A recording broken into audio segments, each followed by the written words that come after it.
परवर्ती खबर को भद्रक ग्रामांचल थाना एसआई निलंबित होती एसआई कार्तिक जेना को निलंबन करछंती भद्रक एसपी रसिकाबाद गाँव को नकली पुलिस पठाइबा एक्शन नहीं तदंत पाई मध्यस्थी करने को पठाई एसआई कार्तिक सेपटे नकली पुलिस को उद्धार कला असली पुलिस एवं नकली पुलिस सन्देह में अटकाई ग्रामवासी माने अटक थिबा युवक जनक होउछंती खपरपदा गाँव पीयूष रंजन त्रिपाठी भद्रक ग्रामांचल थाना कलई पंचायत रसिकाबाद गाँव जन महिला स्वामी ना भद्रक ग्रामांचल थाना रे अभियोग करथिले बारंबार थाना को दौड़ा पर पुलिस मामला रुजु करने सहित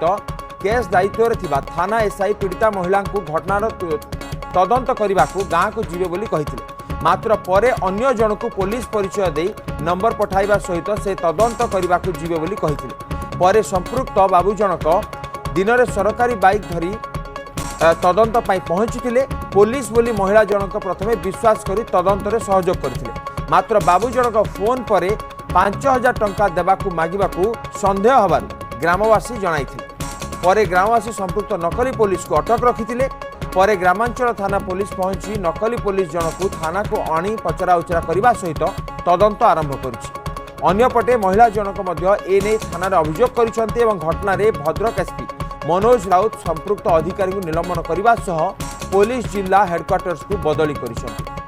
तो बड़ अपडेट जहां नकली पुलिस को धरछि असली पुलिस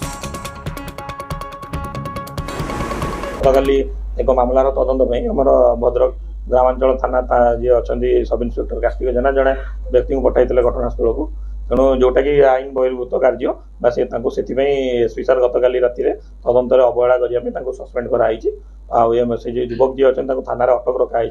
मामलार तदंत जारी रही पचरा उचरा चली तदंत पर ही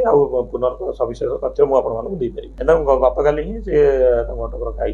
आनी पचरा उचरा जारी रही देखिए तदंत पर कौन इनवल्वमेंट रही कौ परिस्थिति से जाते कौन कर आईनगत हिसाब से विरुद्ध जहाँ कार्यानुष्ठान नहीं छोट ब्रेक पर रही